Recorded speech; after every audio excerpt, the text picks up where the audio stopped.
Okay, this is extreme preservation of soft-bodied creatures, which I have shown. They claim that the only ones that were preserved in this manner were entirely soft-bodied, and they were pre-creatures.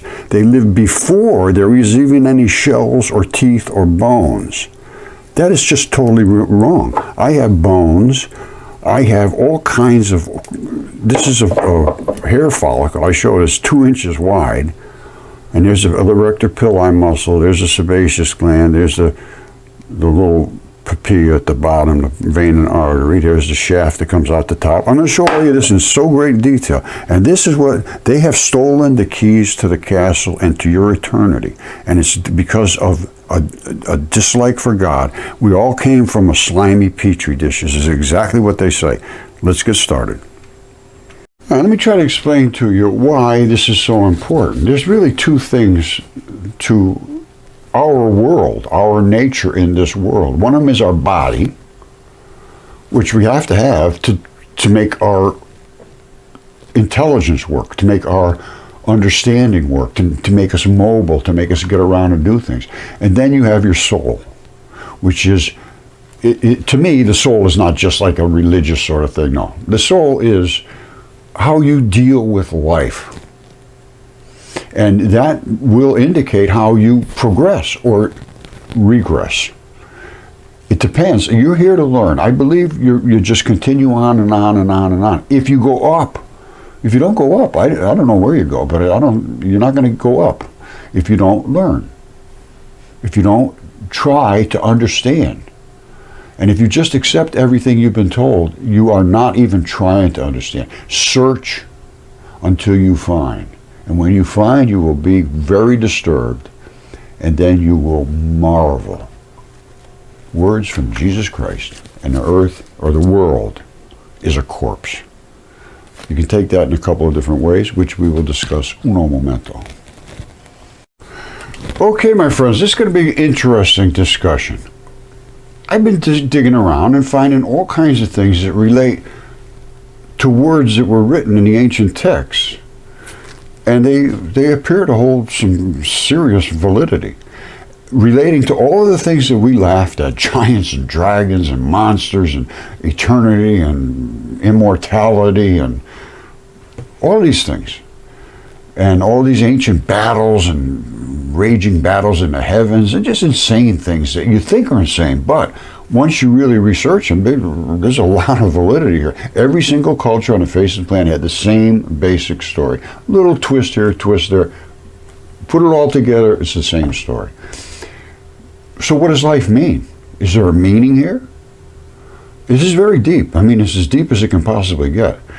Because once you start digging in, layer after layer after layer, you realize we're here for a purpose. And what is the purpose? What is the purpose? What do you think the purpose is? Take a second, just stop the video right now if you want. And just think to yourself, what the hell am I doing here? Is it just to have a party? Is to enjoy it, or accumulate wealth and then die? Rot in the ground or burn up or whatever? Is that the meaning? Is just to have a good time, have a party, and live as long as you can, to party your ass off until you just die? Well, what if you could party your ass off to a degree and then just continue living? That's what I'm thinking about, hoping for. And it says you cannot be of this world to continue to live. The people here, they're blank, lost souls. It really is literally lost souls. They will be lost. They will not continue on in any meaningful way in eternity. We're here to learn. We're here to learn. That's it. Knowledge is everything. My children will die from lack of knowledge. And that's what I see now, is there's none. If you don't repeat what you're told to say, which is not true, 99% of what you've been told is not true. And you have to repeat it or they will destroy your life. This is what it's come to. And this is not by accident. Immortality means these bad gods do not die. They are in control, I believe, of academia. That's just what I'm telling you right now. Because academia has destroyed the mind of literally everyone on the planet. If you want to stay employed, if you want to get a good grade, if you want to keep your friends, if you want to progress in life, you have to be a liar and a fraud. And accept what you're told and repeat it, or you will be destroyed. And that happens from academia. That's not from your friends. It's not from your neighbors. They say those people have to be right because they went to Yale. Well, I'm going to tell you something. You went to Yale, you're going to be a laughingstock very shortly. Okay, I am not a big Bible reader. I have never read the Bible. I work off of material evidence that I have found that supports things that people send me. And this was something that was said to me about, this is Luke 11:52. It says, "Woe to you experts, because you have taken away the keys to knowledge. You yourselves have not entered, and you have hindered those who were entering." As young people, you go into the academic system, they will not allow you to speak about religion. It's just forbidden there, basically. Oh, no, we love religion. No, they don't. If you started talking about it, you're in jeopardy. They may just stand back and say nothing, but trust me, in the back of their mind, they're saying, this guy's trouble. We don't want him around because he's talking about God, and we don't like God here. God does not exist here. Jesus Christ was just a clown to these people. You know, who can walk on water, who can raise people from the dead. And I thought this exact same thing. I was as brainwashed as any of them. And they have taken away your ability to get into eternity. Not only that, they are using us as a source of funding. I'm going to show you something right now. And it's the government institutions that have just destroyed our knowledge and the ability for us to have an eternal life. If you believe in God, and you believe that there's a secondary life after this, something happens to you, whatever happens, you're just not dust. But that is exactly what they will convey to you. There's some that might talk in a spiritual realm that, who knows, because nobody really does know, and I don't know completely. But I can tell you one thing right now. The things that were written in the ancient texts have a lot of validity, and this is one of them. They have taken away your keys to knowledge. And there's other passages. One of them says that there will be false teachers among you, and their destruction does not sleep. There's another one that says, directly supposedly from God, he says, "I have no greater joy than to see my children walk in truth." Everything is about truth and light, to shine the light on things, to bring the truth out. And we ourselves are light.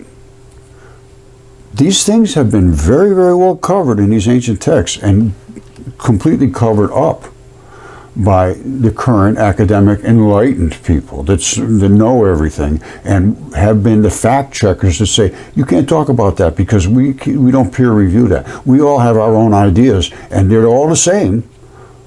And if yours is not the same as ours, we don't let you speak. You cannot speak.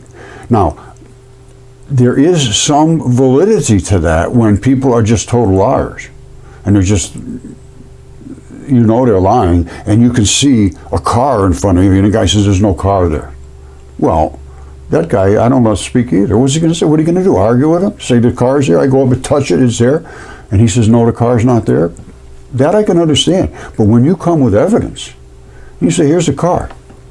And he touches it, and he says, that's not a car. He said, well, what is it? It just looks like a car. This is what I've gotten for 15 years. Now, this has got to end, and Trump is the only guy that can end it. I have, as people know, I have been extremely vocal and, a little contentious. Well, a lot contentious, because just nobody will pay any attention. It's a disgrace. All the top universities, just absolutely terrible. The government authorities are just I can't even believe that they allow them to get away with this. It is disgraceful. Fermilab is just unbelievable. They just lock the doors, out they go. Trump should handle this. I'm hoping he will. I have the evidence. And the same thing with health. Same things happened in health. I want to talk to Robert Kennedy Jr. I have the evidence. I'm not bragging. It ain't bragging if it's true, and it's true.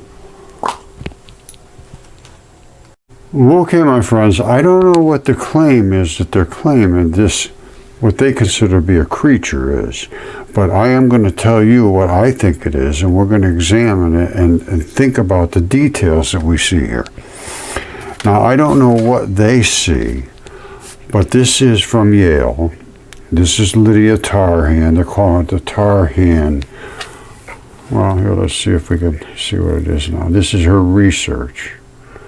And it's the Tarhan lab now at Yale University. And here's all the things they've done, and they're out collecting these layers, which I have right here. Only I have a human footprint in the middle of these layers, between the red bed, the gray clay, and the black cap. Now, so they're going through all these kind of things, and they're talking about red beds and all that stuff. Edakaran mat grounds. They're calling them mat grounds. They're red beds. And this is not it's fully understood. And I presented all my stuff to them years before this, before they posted their research about soft body creatures. Now, I don't like to start trouble, but I want to be involved in this, and I should be involved in this because I discovered it, and I gave them all my research, and this is exactly what they're doing here, and they don't know what they're doing. I can tell you that right now, because this is not a sea creature.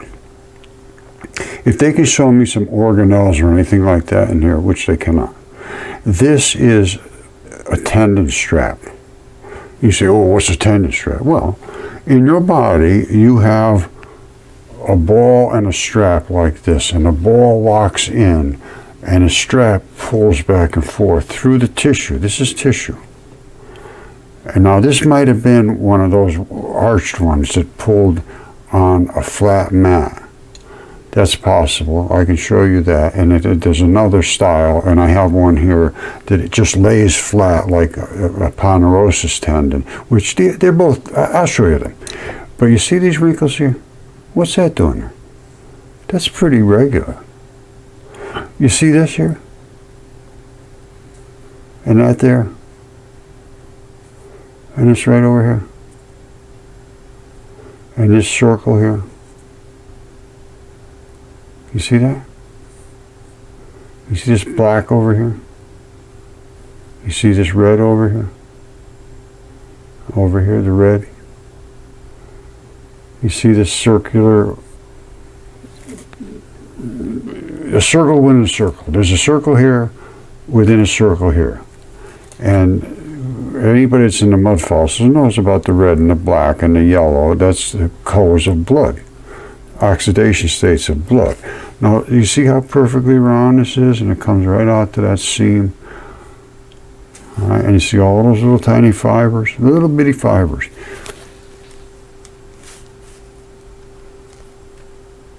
You see it? Those are fibers. And they go right to that ball, and the center fiber is the big one, and it locks right back there. You see it? It's pretty obvious. That's a fiber. That's not a, I don't know what they think it is. But whatever they think it is not.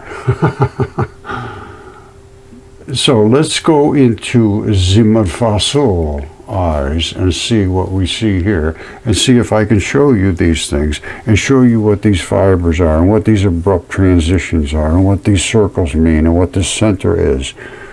I think I can make a pretty good case. And what all this, to me, this is flesh. And this locked this ball in so this flesh could move around here and there in all kinds of places and still return to where this ball was anchored in this flesh, which is called interstitium. Okay, my claim is that quite often when they're very eroded, all you have is the ball left. And sometimes all you have is the center ball, which primarily is made out of metals. That's tough. Around here, you have some very edible material because plants grow on this when that becomes eroded in a special way. And I will show you that very, very spectacularly. There's a ball in the center, and then there's a surrounding ball. That's what you got to remember. And this is edible because this is nothing more than fleshy, red, bloody tissue. That's the hard spot, not really that edible. Now, these usually break off right at that seam or even back here. And you'll have a little bit of a scrappy looking place. But these are the straps. Now, that one there appears to me quite pulled. Sometimes they're all wrinkled back up here because that's what their job is, to do this. And I'll show you them in a creature's body, and I will show you them, well, I'll show them right now. You see what you're looking at? This is a stretch strap. If it wasn't stretched, this would be, in other words, it pulls here. See the wrinkle? This can pull and almost pull out of here. This, because it can do about this much. Tendons are tough. They don't pull much.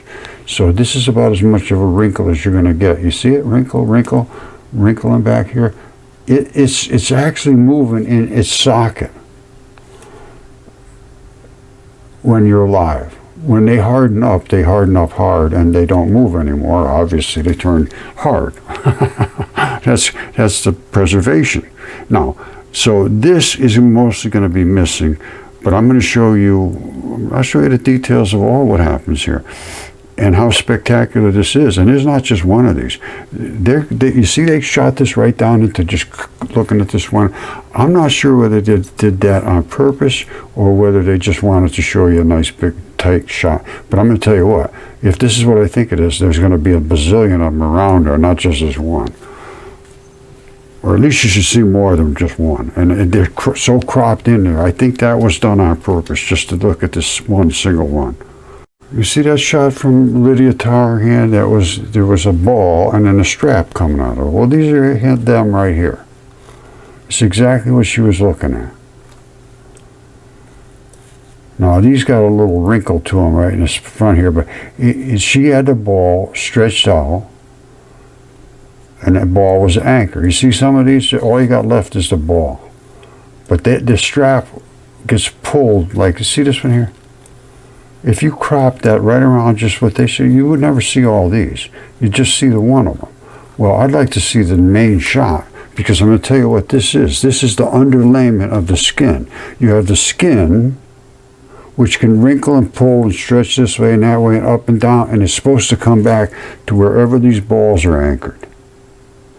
This was skin on the surface of the Earth. Well, not on the surface of the Earth, actually. This is Mars. And this is the Morse code, and it's skin on Mars, and that is stretched skin. All right, I'll show you what this is wrinkled. This is wrinkles in the skin. And this is stretched, and because it keeps eroding, it dusted off the cheap stuff, which is, the skin is the cheap stuff. This is, the straps are not as strong as the balls. The balls just end up. The straps erode if they can get dusted off enough, and this has got to be a peak up here. That has to be a high spot. It's just sandblasted it away. This is on Mars. This is how wrong things are. Mars is completely saturated with life. And again, I told NASA all about this. And they ended up funding Yale to this Lydia Tarr to do her work. I already did all this work. And I also show the, where is it? The Mars blueberries. Exact same thing as the Moki marbles. Identical. These are those little marbles. There's so much we don't understand, and there's so much that's true that we laughed at, the myths and everything else. I'm exploring all that stuff because as far as I can determine, it's all true. That's what freaked out Yale. Absolutely freaked them out when I said I got giants, their DNA tested. I I got parts of them CAT scan, everything. And that's just not acceptable in their position of teaching and being an academic. And it's just ridiculous. And this is up on Mars too. That's muscle sarcomeres. They must have somebody at Yale that understands muscle sarcomeres. You look them up online. That's the connective tissue, and all the red stuff erodes away. And you want to see what they look like in a heart? The guy had a heart attack. This is on Mars. They say this is millions of years to do this. No.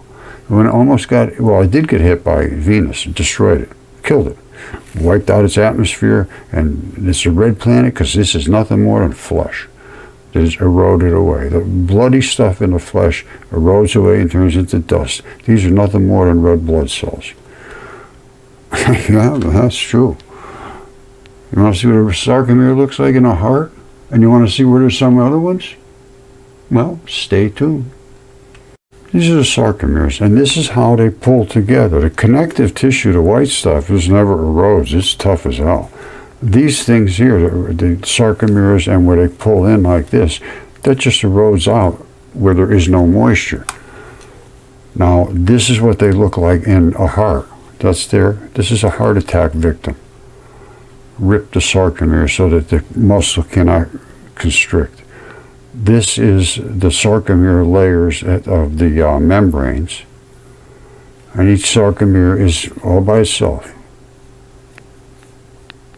And the white stays, and the red runs out up on Mars, where the sarcomeres are all over the place, which these are the sarcomeres.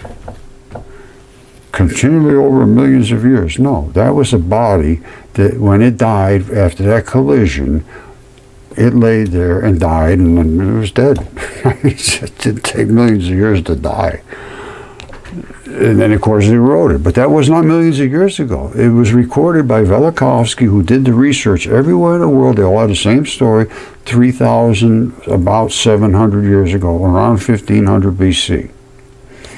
A fiery comet came out of Jupiter, and I show where it came out of the great red spot. It's exactly the correct size to eject Venus, which was ejected, and it rolled out of there backwards. And it's the only planet that spins backwards, because as Jupiter went this way, it rolled out backwards. So it should have been spinning like Jupiter, but no, it rolled out as it popped out.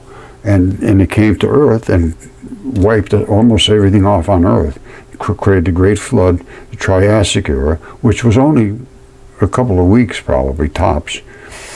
And then it came around and smashed into Mars and destroyed it. Every bit of this was recorded in the ancient texts, and Velikovsky found that everybody had basically the same story. A little twist here and there. You got thousands of years that they were talking about, and everybody would throw their own little piece in, just like it happens now. So, but in a general coagulated way, they all sort of boiled down to the same story. Gods, giants, dragons, eternity, heaven, hell, the whole thing. We are light. Jesus said we are made out of light. We are the children of the light. If they ask you where you came from, say we came from the light where it manifested of its own accord. I take that as the sun. That's the only thing I can say. And they used to worship the sun. It was Ra. And then it changed to another god, and then so forth. And there was a lot of fighting between the gods. I mean, a lot. If you read I'm just not going to go into all that because there's so much to read. But Apollodorus is unbelievable, and Ovid, Metamorphosis. They could change. These gods could do anything they wanted. They could become ants or fungus or planets or universes, literally. They could become rivers. They could change sexes. They could become animals. They could become stones. And they did. They turned people, they turned lesser creatures into decorations. They made statues out of them. And you think I'm kidding? Watch this. And they say, oh no, this was just made a few years ago. Like hell it was. You see this guy's leg? And his head. Now somehow they hardened the flesh around his body, which deep inside. You see? Now, if you come down here, focusing on this real careful, and you see that really red bloody spot there? You see this white? It's just like a plate coming down. And it comes all the way up over here, which is his kneecap. You see it? That's the edge of it here, that's the other edge of it. And it runs right down to his ankle. If that's anatomically correct, and we can see a whole bunch of bloody stuff with a tendon running down like that, and covering over his kneecap, which is, well, let's see what it does anatomically. I think you're going to be quite surprised. Here it is right there. Identical. You see it down the bottom? Let's pay attention to this and we'll go back and look at it. You see it? Tendon coming up. Going right over the kneecap.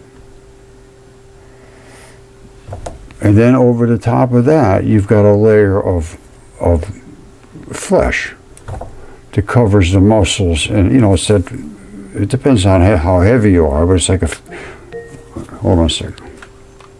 So don't forget, that's it right there.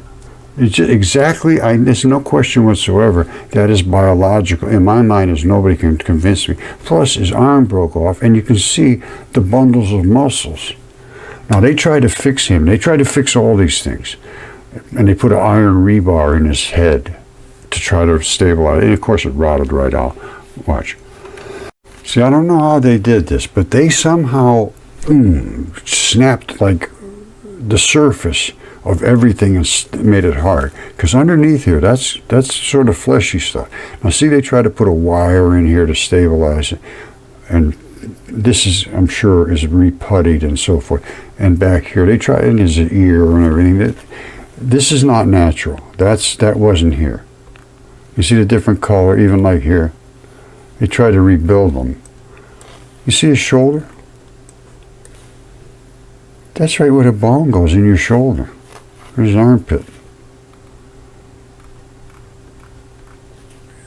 It looks like it's, oh, no, that's just a statue. Well, they made them into statues. Ovid said they did that just for fun. They did it to decorate their estates and so forth, and their palaces.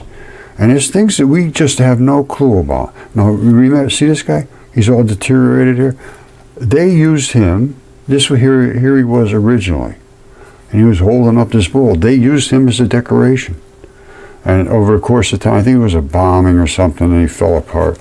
But anyway, and his leg, his knee, and all that stuff came showing.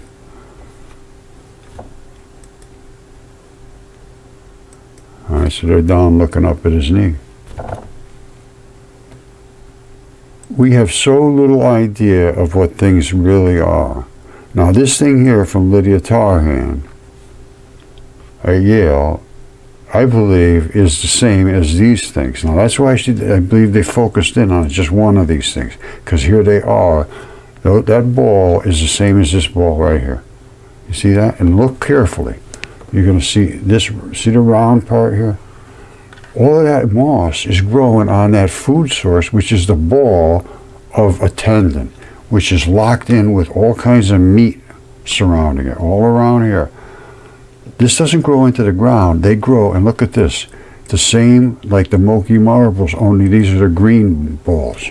Every one of them has that same moss on it, and that indicates to me that that moss is in our blood, or in the blood of this creature. They all didn't just spontaneously erupt into moss. The moss is part of the blood, and it just grows on that ball. The straps, I don't know, they erode, they're just not there. But the balls are not going to be there. Well, you know, I can't say that. The balls might just be there to sort of jiggle around against each other, because when you look at this shot here, I always wondered about this, because I really don't see any straps. Hold on, where is it? Here it is right here. You see this? This is what you see, they say it is. And has all this floppy stuff with bags of fluid and all the balls. Yeah. Okay, my friends, this is going to be quite interesting. as you know, I have DNA tests and CAT scans. I have giant human beings. They're DNA tested human. They can be retested, and they are being retested right now. I presented all my research to Derek Briggs at Yale University long ago, 2012, 13, 14. 2015, I did all my own DNA tests, CAT scans, everything. Still presented all that evidence to Yale University. Then they took credit for it and distorted it so they made it look like they were just slimy little creatures. There was no giants. There was no dragons. There was none of the stuff that I have presented 100% evidence for. And I have CAT scans, I have DNA, I have all the scientific evidence. They rejected it, refused to examine it, and then distorted it and tried to make it look like it's only slimy sea creatures that were here in vast seas that covered the entire world. And then they were just sea creatures. And then after that, the slimy little things turned into us. Well, that's just totally not the case. We were almost impacted by Venus, which created the worldwide global flood, exactly like it says in the Bible. And that created a red bed, which they know about, which was the boiled flesh from all the creatures on the earth, because the earth boiled. And the ancient texts talk about the Colburn Bible, the first words in it says, the destroyer came and the oceans boiled. And so did MIT says the same thing. So yeah, the oceans did boil. Well, a long time ago, we almost got hit by something 10 times the size of Mount Everest or something like that. No, it was Venus almost hit us. It went all the way out around, came back and smashed into Mars, wiped Mars off the face of its planet. Took all of its atmosphere gone, boiled and burnt everything on that planet. That's why it's the red planet, because it's nothing more than flesh. And I show this too, very, very well. And I presented that to Yale and to NASA at the same time. And then NASA turned around and paid Yale to do the research. This is a very disgraceful school, extremely disgraceful and dishonest. The thing you have to understand is Ovid wrote in right around the time of Julius Caesar about all of the myths there was. And he said the first 2 lines out of 12,000 lines, the first 2 lines said, I am here to talk about bodies of creatures transformed into the natural landscape. And then it went on to say they could turn into anything they wanted, and the gods did it to have fun, to create statues and so forth. The only thing I can determine at this point is they had some way of the outside surface, like the outside tissue around your body, some way of boom, locking that in to just stabilize that. Not the inside, but the outside, yes. But you can see, here's the tendon, here's the blood, all this stuff is inside. And as they age, a lot of times this blood, you'll see pools of black spots, or in the hands, if they're running down, the hands will turn black.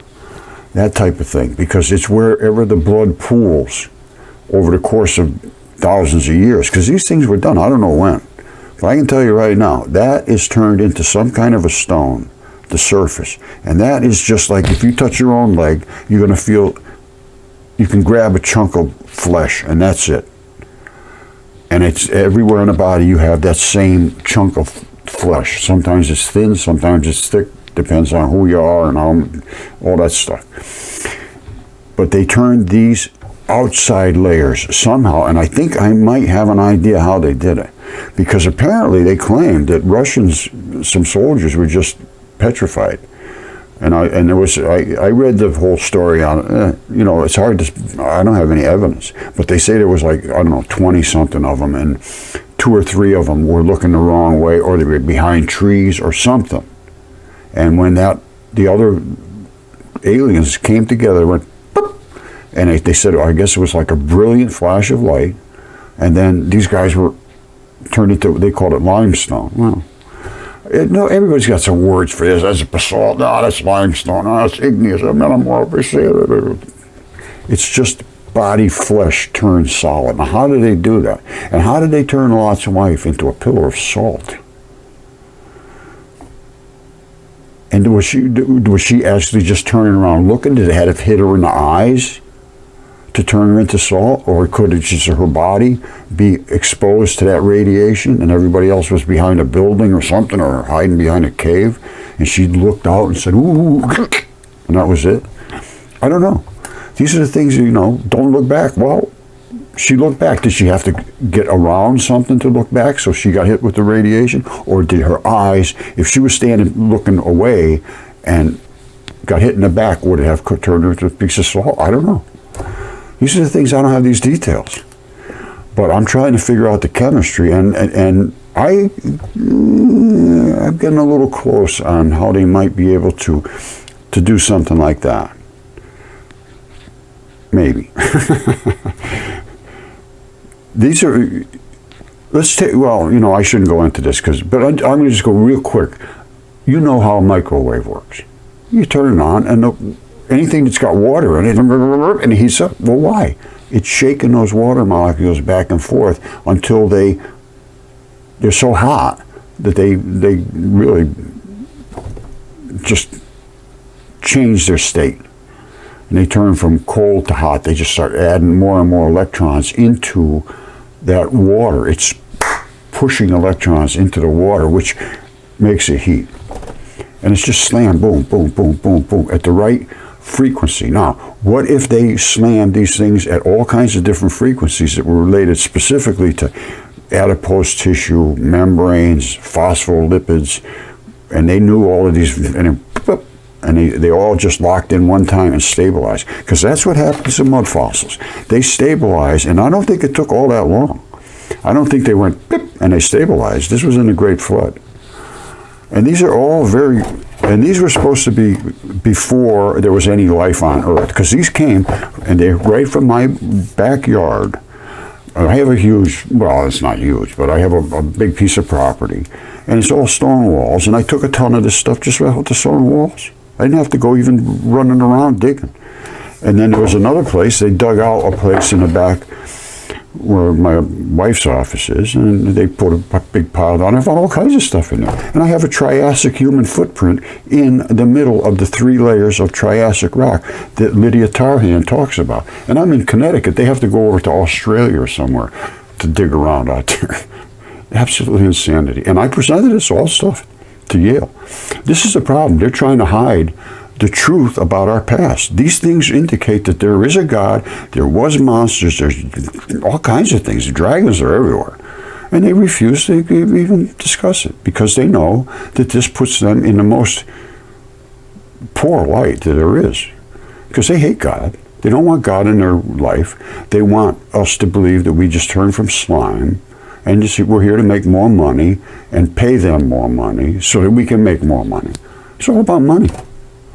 And I'm not kidding you. It is all about money and status and pride and ego. And truth has no consequence in life anymore. It is just one of those things that's been thrown in the garbage. Okay, my friends, what if I told you that I have a human footprint from the Triassic era, which was supposedly 540 million years ago, and the footprint is in the middle of the Triassic zone era, which is the red bed, the gray clay, and the black cap.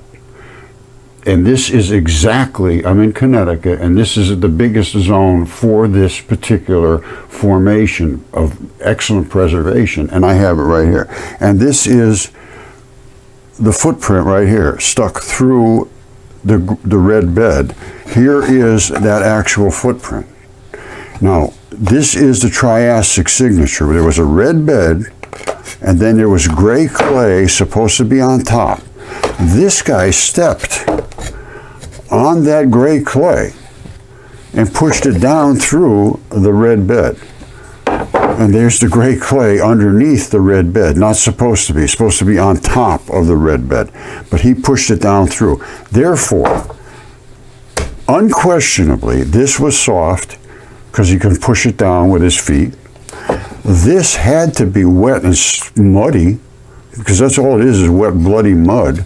And he pushed it down through that wet, bloody mud. And then all the fallout and debris from the volcanism and all the burning and everything landed on top. It's called the black cap.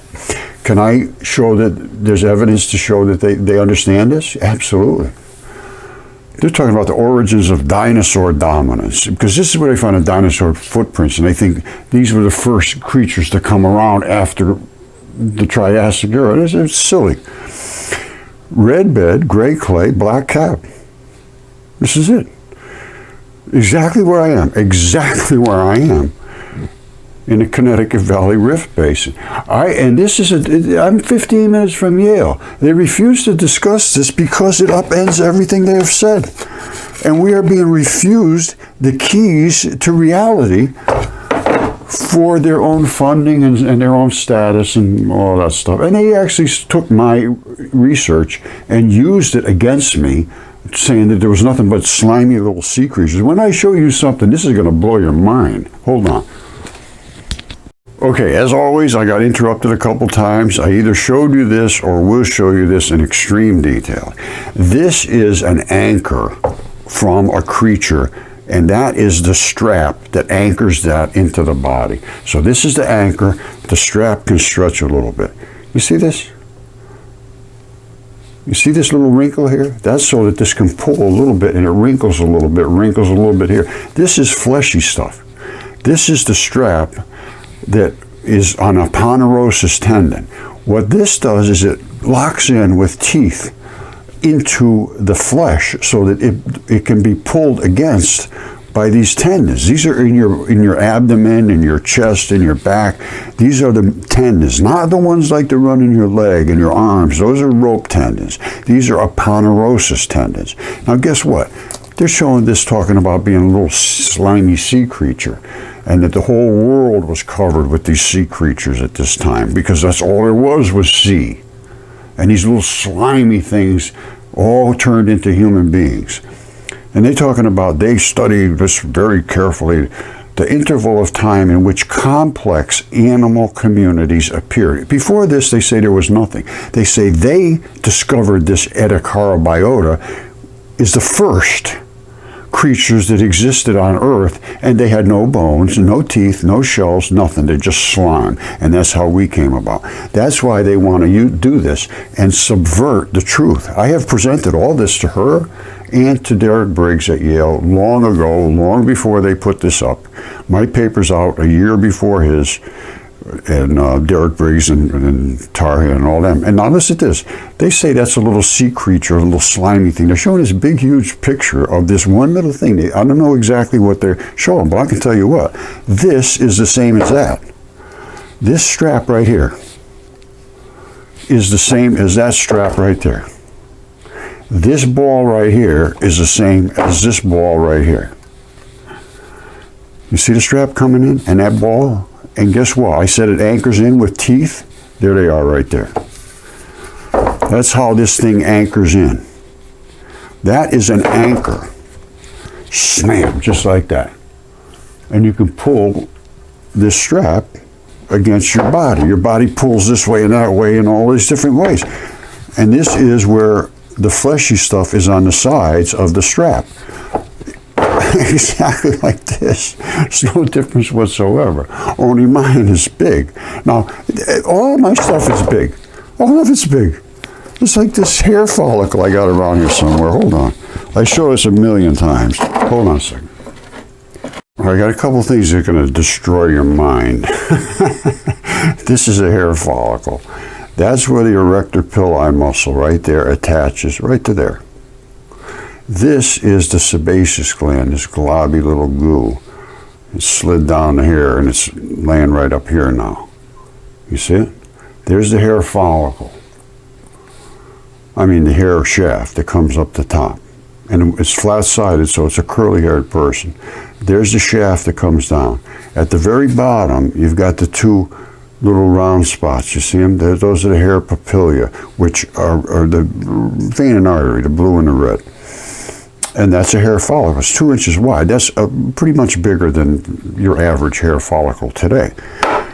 That's why I show this, because I can show it within a second or two. The other stuff I can't carry around. I got a 3-foot-long fingertip, DNA tested. The fingerprints are still on it, and the fingernail. I have a hand that's 4 feet wide, a palm of a hand, a left hand. I have fingers, I have knuckles, I have all that. I got all kinds of bones. They say there was no bones here. No. Well, let me show you what they do say. And this is all from Yale now. And I had given them all of my stuff with the DNA test, with the CAT scans, with the specimens, with everything. I presented to Yale. They refused to look at it and said it was only rocks. I had nothing there. Not only that, they're still saying this to this very day. Derek Briggs turned one of the guys on that is doing the Mudfossil research onto his friend somewhere out in Missouri, and he refused to examine the feet. There's no question they're feet. No, it's just erosion. This is absolutely incredible. And there's no way that this much incompetence it's impossible. So what is the motive? You figure it out. The incompetence, I can't believe anybody's just incompetence. It's just impossible.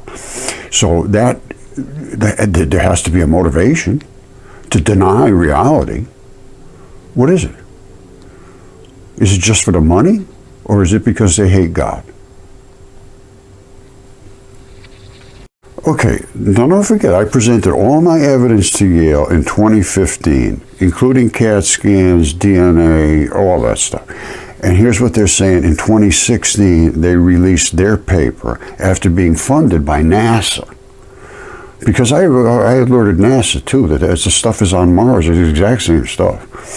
So they're saying that the earliest community of complex sea creatures lived in a warm, slimy, planetary petri dish. It nurtured a broad array of exotic species, including us, evolving from slime. No. Okay, so don't forget now, all my stuff was presented to Yale long before they put this out. And here's what they're saying. Earth's the earliest community of sea creatures lived in a warm, slimy petri dish and nurtured a broad array of exotic species. Yet, we likely wouldn't know about it at all if not for a quirk in the chemistry of ancient oceans. It became extremely heavy with silicates. And that's what causes quartz. Right? And that's what causes crystals. Almost everything is made from quartz crystals with inclusions in it, all these fancy gems and all that stuff. Now, a Yale-led research team, found that they call this Ediacara biota, that's just a name they threw in, which is a collection of marine fossils. Now listen to this carefully. It's found in sandstone, they threw in. No, it's found in mud around the world, everywhere around the world, because it was one gigantic worldwide flood. And it happened just like that, because we almost got hit by Venus. I'll go over that as we go along. So they're saying that these fossils are found in sandstone. Not true, it's mud. They recorded the operation of an unusual mechanism, preserved impressions of creatures, soft bodies for hundreds of millions of years. Not that long, no. The findings appear in the journal Geology, which I'm not allowed to publish in. The Ediacara biota takes its name from a fossil deposit in South Australia. It's just a name. It's just soft-bodied creatures. The fossils are found worldwide. That means they're everywhere in the world. And there are certain basins, which I am in, that preserved magnificently. I am in the Triassic Basin area of Connecticut, which I think I showed you. Now, they say they're found worldwide, ranging for about 40 million years, from 540, 580 million years ago. The creatures themselves. Now listen to this extremely carefully, how they present this, because this is just totally deceptive. I showed them all my stuff. I showed them bones. I showed them all kinds of things. I mean, this is DNA tested. And CAT scans, it's a lung. I showed them this. I said, this is it's DNA tested. Oh, well, you must have contaminated it. So they wouldn't look at it. So now, they're saying this, all the stuff was on a sea floor, but it was worldwide. So there had to be a gigantic flood worldwide. And there was a red bed, gray clay, and a black cap worldwide. It's Triassic is everywhere in the world. So now, that means there was a gigantic flood. And it was because Earth almost got hit by Venus. And I can tell you why. The red bed and so forth, it was because the impact was so enormously energetic that it boiled the oceans. And this was written in the ancient texts, totally laughed at by the academics. And it's exactly what would happen. But MIT now does agree the oceans boiled. MIT says, yes, we almost got hit by some gigantic thing bigger than Mount Everest, and it boiled the oceans. Now, she's saying, this is Lydia Tarian, and her and Briggs just plagiarized my work by doing this, and then cutting me out of it, and then distorting it and contorting it so, it was sand and they were just molds of slime. No, they were the things that I presented to them. And the first words out of Derek Briggs' mouth, I think it was the first words, it was within the first couple of sentences, well, what are you, some kind of creationist? They hate God. I think universities, the Ivy League is just an anti-God society, basically. Now, she says, we would like to understand their relationship to the complex animals that evolved shortly thereafter. Some was the Ediacara organisms, which is these soft-bodied creatures, slimy, sort of some failed evolutionary experiment. Yes, God wanted them off the earth. They were just monsters because they were giants, not slimy little creatures. And they did fail, yes. It was a failed evolutionary experiment. Or do they include the ancestors of animals colonized today? Oh, it's unbelievable.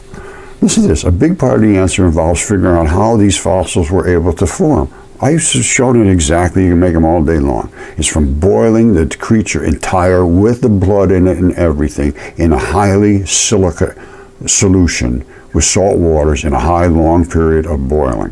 And it boils the red, fleshy stuff right out of them. Nucleophilic invasion comes in. They stabilize because of transition metals carrying ligands through the membranes, and then they become stabilized.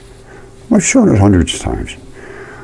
I say only very rare. Only shells, teeth, and bones are typically the parts that organize, that fossilize.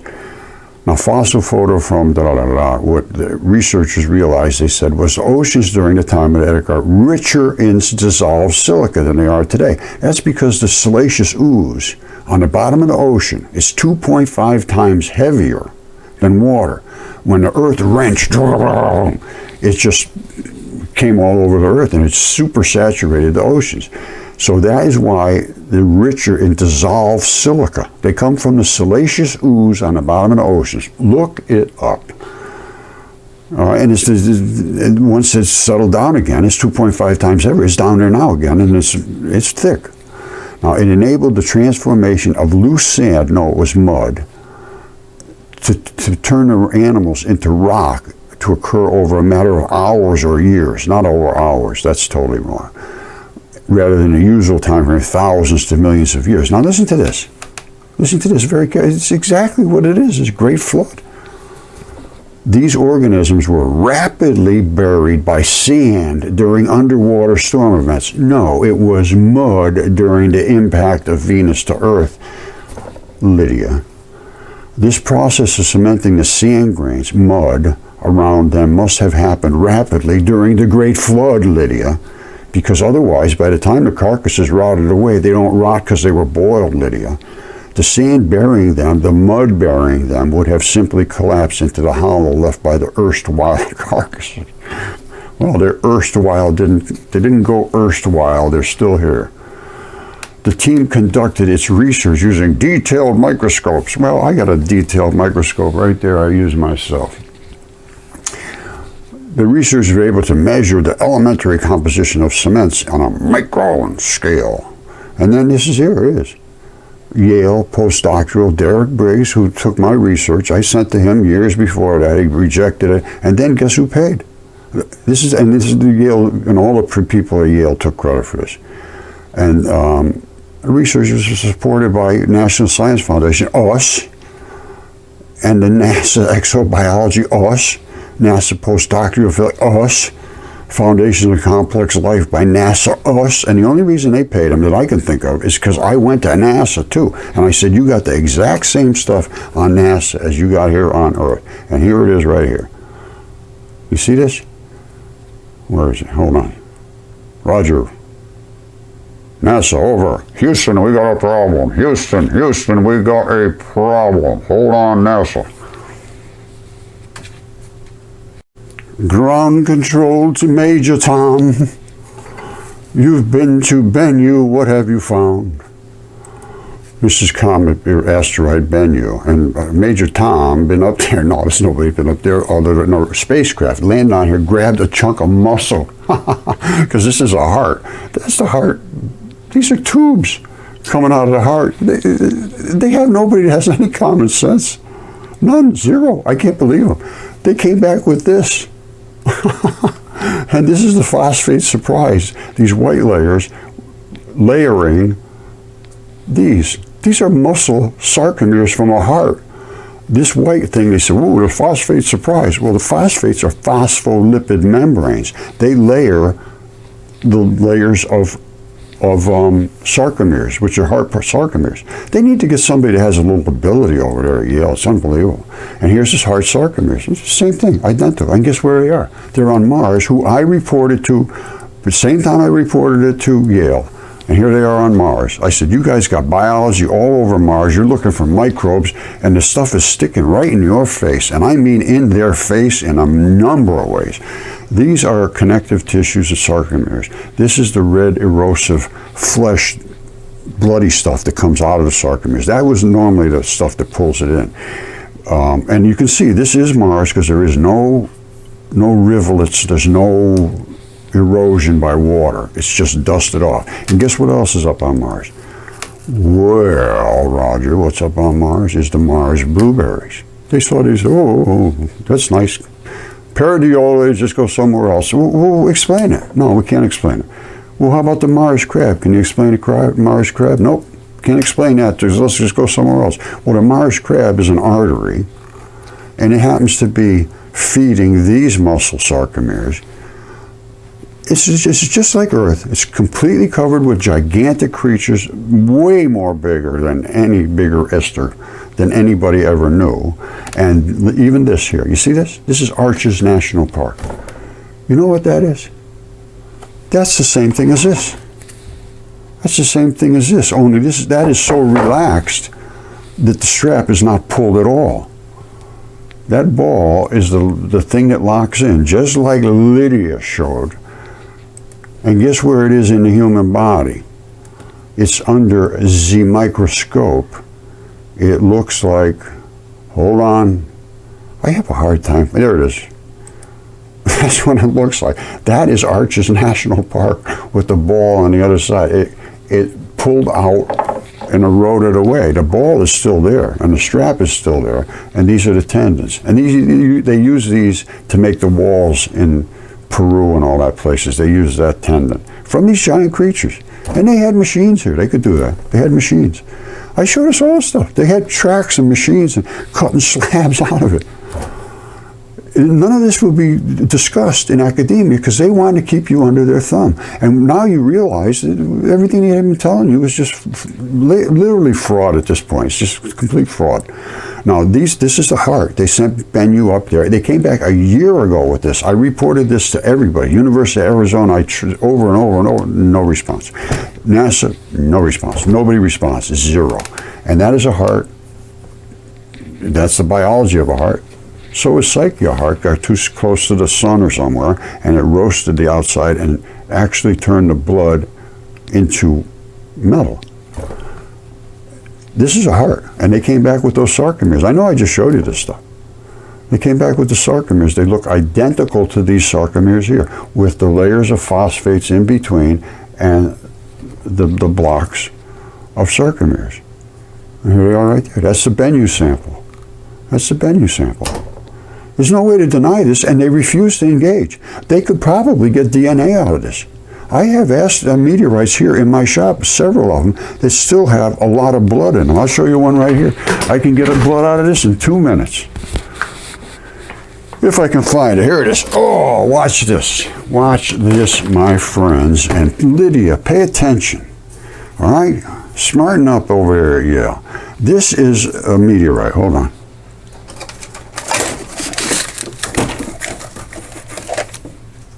You see this? Hold on one second. see that? This is a meteorite. Now, it came through space. It didn't cook up so bad that it exploded and melted, but it did cook up enough to remove basically all of the fleshy stuff. And it got down to the tendon, which is right here. The same looking tendon like this. You see this? This was the strap that came down and the ball anchored right there, just like this ball anchors. All right, now, you want to see what I can do very quickly?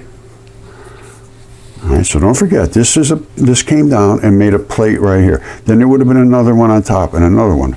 And it's burnt off down to where you can see the anchors. This is the same anchors like you got there. Now watch this. These came through with wet blood, and that's why this exploded off. You see that? They rehydrate into red blood. Red blood. You see how quick that happened? You could test this. I know they got blood in this. They went up and grabbed it. This didn't even come through space. This came through space. It still has red blood in it. So they should easily be able to do DNA tests, anything they want. And I don't know, that's maybe what they went there to do, so they could do that to make some giants or monsters or whatever. Because that thing is big.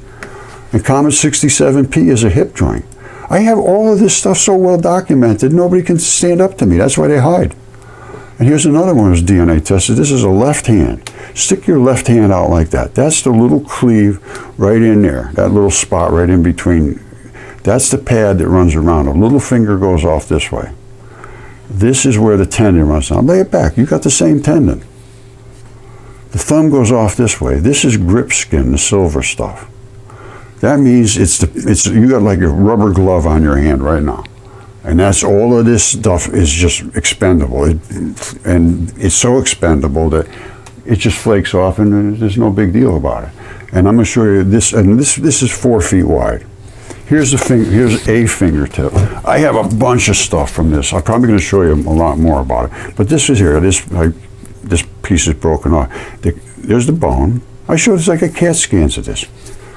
That's a fingertip. There's no question about it. It was DNA tested, 100% human, Homo sapien, the same as the lung, which is our size. See, I have same as our size. This guy was our size, and that's where the heart was.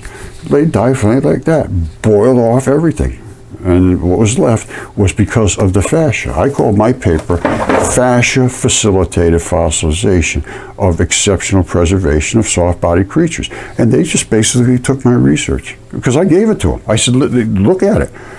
And the next thing I know, they took credit for it. So that's not right. That is not right. Houston, we have a problem. But we will solve it.